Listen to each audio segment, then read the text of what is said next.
കുഞ്ഞുസേ good morning.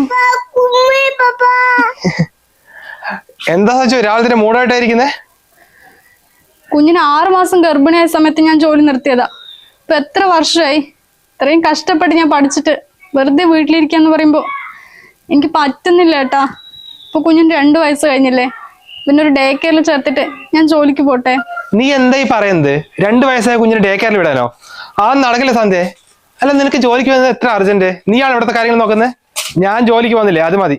നീ പോയിട്ട് ഭക്ഷണം എടുത്തേക്ക്, ഈ സമയമായി.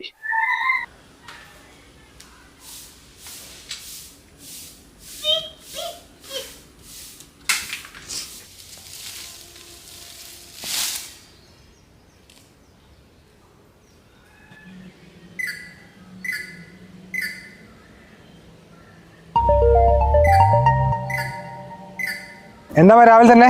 നീ വീട്ടിലുണ്ടോ മോനെ? ഇല്ല, ഞാൻ വീട്ടിൽ നിന്ന് ഇറങ്ങി ഓഫീസിൽ പോകാൻ നിൽക്കാ. അല്ല, നിങ്ങൾ എപ്പോഴും ഇങ്ങോട്ട് വരുന്നത്?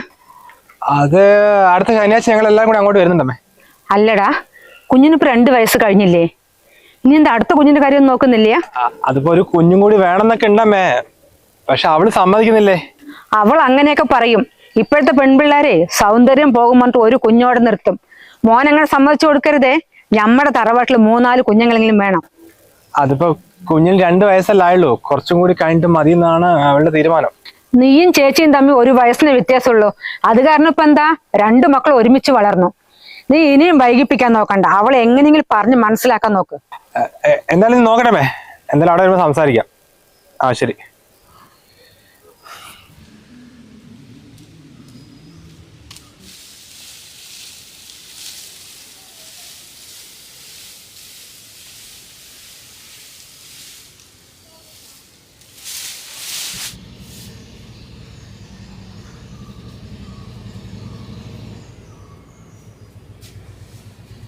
സജു, എന്താ ഏട്ടാ? കുഞ്ഞിനിപ്പോ 2 വയസ്സായല്ലേ, അവനൊരു തുണ വേണ്ടേ? നമുക്ക് അടുത്ത കുഞ്ഞിനെ കുറിച്ചൊന്ന് ചിന്തിച്ചാലോ? അടുത്ത കുഞ്ഞോ? ഏട്ടൻ എന്തായി പറയുന്നത്? ഇവന് 3 വയസ്സായിട്ട് വേണം എനിക്ക് ജോലിക്ക് പോകാൻ വേണ്ടി ഞാൻ നിൽക്കുക. അതിനിടയ്ക്കാണോ ഇങ്ങനെയൊക്കെ സംസാരിക്കുന്നത്? എന്റെ സച്ചു, നിന്റെ ജോലിക്കാൽ വലുത് കുഞ്ഞ് തന്നെയാണ്. ഇനി വായിച്ച ചിലപ്പോ അടുത്ത കുട്ടി ആയില്ലെങ്കിലോ? ഒരു കാര്യം ചെയ്യാം, ഒരു കുഞ്ഞും കൂടെ ആയിട്ട് 2 വർഷത്തിന് ശേഷം പിന്നെ നിനക്ക് കണ്ടിന്യൂ ആയിട്ട് ജോലിക്ക് പോകാലോ. എത്ര സിമ്പിൾ ആയിട്ടാണല്ലേ പറയുന്നത്. ഒരു കുഞ്ഞിനെ പ്രസവിക്കാൻ പറഞ്ഞ ഏട്ടൻ വിചാരിക്കുന്ന പോലെ ചെറിയ കാര്യമല്ല. ഇവന് 1 വയസ്സാകുന്നവരെ ഞാൻ മര്യാദയ്ക്കൊന്നും ഉറങ്ങിയിട്ട് പോലും ഇല്ല. ഇപ്പഴാ ഞാൻ ഒന്ന് നോർമലായി വരുന്നത്. അതിനിടയ്ക്ക് ഏട്ടനും കാണുന്നല്ലേ ഇവന്റെ കുരുത്തക്കേടൊക്കെ. എന്നിട്ട് എങ്ങനെ ഏട്ടൻ എന്നോട് ഇങ്ങനെയൊക്കെ പറയാൻ തോന്നുന്നു? നീ ഓവറായി ഡയലോഗ് അടിക്കണ്ടേ. നീ മാത്രമാണ് നാട്ടിലെ പെണ്ണ്. എടി 3-4 കുട്ടികളുടെ അമ്മമാർ ഇപ്പോഴും നമ്മുടെ നാട്ടിലുണ്ട്. അപ്പൊ അവരൊക്കെ എന്താക്കുക? എന്തായാലും നമുക്കൊരു കുട്ടി കൂടി വേണം. നീ എന്ത് പറഞ്ഞ കാര്യമില്ല.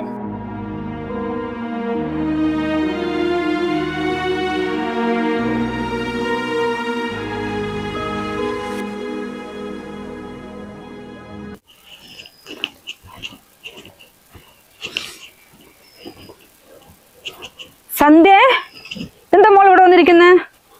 ഒന്നുമില്ല ചേച്ചി, കുഞ്ഞുറങ്ങിയപ്പോ വെറുതെ വന്നിരുന്നതാ. എന്താ മോളെ മുഖത്തൊരു വിഷമം പോലെ? എന്തെങ്കിലും പ്രശ്നമുണ്ടോ?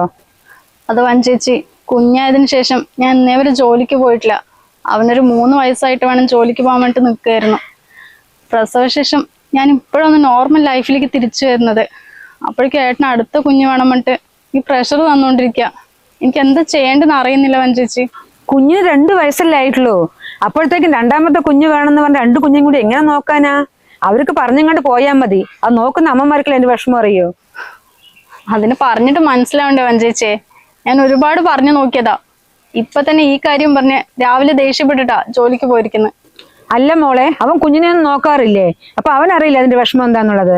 രാവിലെ ഒരു ഉമ്മയും കൊടുത്ത് ജോലിക്ക് പോകും. പിന്നെ വൈകിട്ട് വന്നു കഴിഞ്ഞാൽ കുറച്ചേരം കുഞ്ഞിന്റെ കൂടെ കളിക്കുന്ന കാണാം. അത് കഴിഞ്ഞ് ഫോൺ എടുത്ത് ഒറ്റ പോക്ക. അല്ലാതെ കുഞ്ഞ് രാത്രി എത്ര തവണ എണിക്കുന്നുണ്ടെന്നോ അവന് ഭക്ഷണം കൊടുക്കാനുള്ള കഷ്ടപ്പാടോ അവന്റെ കുരുത്തക്കേടോ ഒന്നും ഏട്ടന് അറിയില്ല ചേച്ചി. അതുകൊണ്ടല്ലേ ഇപ്പൊ തന്നെ 2ാമത്തെ കുഞ്ഞ് വേണമെന്ന് പറയുന്നത്. അത് ശരിയാ. ചില ആണുങ്ങളുണ്ട്, അച്ഛനൊരു പേര് മാത്രമേ ഉള്ളൂ, കുഞ്ഞിന്റെ ഒരു കാര്യം അവർക്ക് അറിയില്ല. ഇതെന്തായാലും ഇങ്ങനെ വിട്ടാ പറ്റില്ലല്ലോ. കുഞ്ഞിനെ വളർത്തുന്ന കഷ്ടം അവർക്ക് അറിയണല്ലോ. വഞ്ചിച്ചൊരു കാര്യം പറഞ്ഞുതരാം, മോൾ അതുപോലെ ചെയ്താൽ മതി.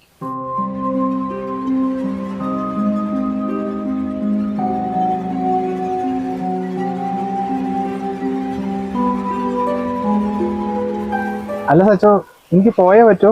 അതേട്ടാ വഞ്ചേച്ചി അത്രയും നിർബന്ധിച്ചോണ്ടല്ലേ. പിന്നെ ദൂരെ ഒന്നല്ലല്ലോ, ഇവിടെ അടുത്ത് തന്നെയല്ലേ. എന്തായാലും ഏട്ടന് ഞായറാഴ്ച ലീവല്ലേ, ഞാൻ പോയിട്ട് വേഗം വരാം. എന്നാ നീ ആ കുഞ്ഞിനെയും കൊണ്ടുപോ. ഏട്ടാ അവന് അവിടെ വന്ന് അത്ര നേരം ഒന്നും നിൽക്കില്ല, മീറ്റിംഗ് അല്ലേ. പിന്നെ അവനോട് കളിച്ചോളും. ചായയൊക്കെ ഞാൻ റെഡിയാക്കി വെച്ചിട്ടുണ്ട്, ഏട്ടൻ അവനെ എടുത്ത് കൊടുത്താൽ മാത്രം മതി. എന്നാ ഞാൻ പോയിട്ട് വാ. ശരി ഏട്ടാ.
സച്ചു, നീ വന്നോ? ഇതെന്താ ഇവിടെ വന്നിരിക്കുന്നേ? എടി ഇവരെന്തെങ്കിലും പ്രശ്നമുണ്ടോ? അതെന്താ ഏട്ടൻ അങ്ങനെ പറഞ്ഞേ? ഇവരെന്ന് എന്ത് കുരുത്തക്കേടാ സച്ചു. നീ പോയപ്പോ ഒരു മിനിറ്റ് എനിക്ക് സമാധാനം തന്നില്ല. ഇത്ര നേരമായിട്ട് ചായന്റെ വെള്ളം ഞാൻ കുടിച്ചിട്ടില്ല. ഇവരെന്തെങ്ങനെ?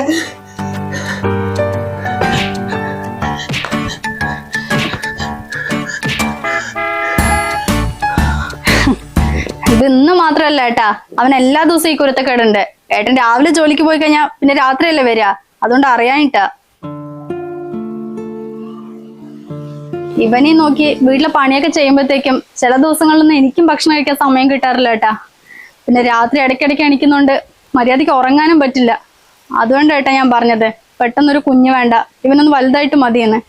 എനിക്ക് എല്ലാം കൂടി ആവില്ല ഏട്ടാ. ഞാൻ അറിയാണ്ട് പറഞ്ഞതാ സച്ചു. കുറച്ചു നേരം കുഞ്ഞിനെ നോക്കുമ്പോഴേക്കേ എനിക്ക് മതിയേ. ഒരു കുഞ്ഞും കൂടി വന്ന നീ സൈക്കോ ആയിപ്പോ. അവിടെ നീ എപ്പോഴാണോ കുഞ്ഞ് വേണം പറഞ്ഞത് അപ്പം മതി.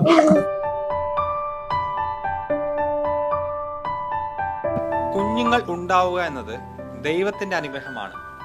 ഒരു സ്ത്രീ അമ്മയാകാൻ തയ്യാറെടുക്കുന്നതിന് മുൻപും ശേഷവും അവർ മാനസികമായും ശാരീരികമായും ഒരുപാട് ബുദ്ധിമുട്ടുകൾ അനുഭവിക്കുന്നുണ്ട്. അതൊരിക്കലും പുരുഷന്മാർക്ക് പറഞ്ഞാൽ മനസ്സിലാവില്ല, അത് അനുഭവിക്കുന്ന സ്ത്രീകൾക്കേ അറിയൂ. നമ്മുടെ നാട്ടിൽ ഒരു കുടുംബത്തിൽ എത്ര കുട്ടികൾ വേണമെന്നുള്ളത് അത് ആ വീട്ടിലെ ഭാര്യയും ഭർത്താവുമാണ് തീരുമാനിക്കുന്നത്. അതിനുള്ള പൂർണ്ണമായ അവകാശം അവർക്ക് മാത്രമാണ് ഉള്ളത്. പക്ഷേ അതൊരിക്കലും സ്ത്രീകളുടെ മേൽ അടിച്ചേൽപ്പിക്കരുത്. അവരുടെ പൂർണ്ണ സമ്മതത്തോടു കൂടി ആയിരിക്കണം എന്ന് മാത്രം. കാരണം സ്ത്രീകൾ പ്രസവിക്കാനും വീട് നോക്കാനും മാത്രമുള്ള യന്ത്രമല്ല. അവർക്കും ബുദ്ധിമുട്ടുകളും വിഷമങ്ങളും ഉണ്ട്. അതാദ്യം മനസ്സിലാക്കാൻ ശ്രമിക്കുക.